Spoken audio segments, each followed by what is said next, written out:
नंदुरबार शहरात हुतात्मा दिवस साजरा करण्यात आला। बाल शहीदांना मान्यवरांच्या हस्ते भावपूर्ण आदरांजली वाहण्यात आली।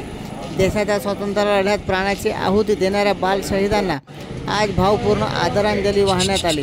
शहरातील स्मारक चौक या ठिकाणी माजी आदिवासी विकास मंत्री व आमदार डॉक्टर विजयकुमार गावित या ठिकाणी उपस्थित संसद रत्न माजी खासदार डॉक्टर हिना गावित तसेच जिल्हा परिषदेच्या माजी अध्यक्ष डॉक्टर सुप्रिया गावित यांनी पुष्पचक्र अर्पण करून शहीदांना अभिवादन केले। दरवर्षाप्रमाणे 9 सप्टेंबरला हुतात्मा दिवस साजरा करण्यात येत असतो।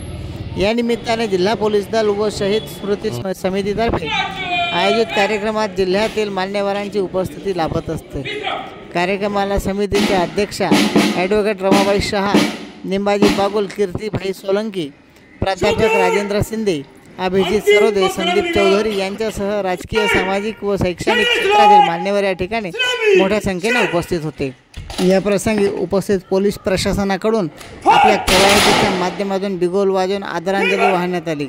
तसेच उपस्थित पोलिसांनी आपल्या हातात असलेल्या रायफलच्या माध्यमातून आदरांजली देत यथोचित सन्मान करून हवेत रायफलच्या माध्यमातून फेरी झाडण्यात आल्या।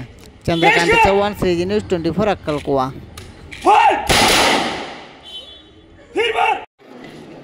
9 सप्टेंबर हा शहीद दिन म्हणून साजरा केला जातो। नंदुरबार शहरामधील सर्व बालकांनी श्रीशकुमार सहित 5 ते 6 बालक या ठिकाणी ते शहीद झाले होते। त्यांच्या आठवणी व्हाव्या, त्यांच्यामधून विद्यार्थ्यांना आणि जनतेला एक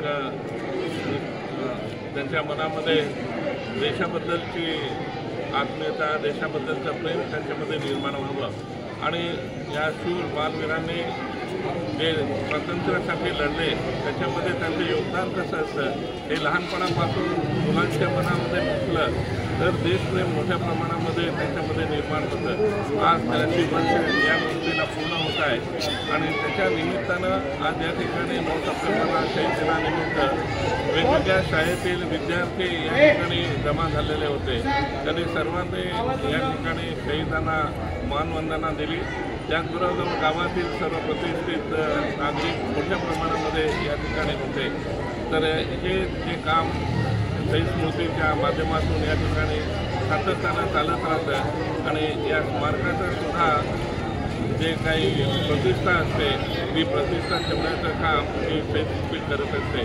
तर अशा पद्धतीचं आज 9 सप्टेंबरच्या शहीद दिनाच्या निमित्तानं सर्वांचं मी स्मरण करतो आणि त्यांना अभिवादन करतो।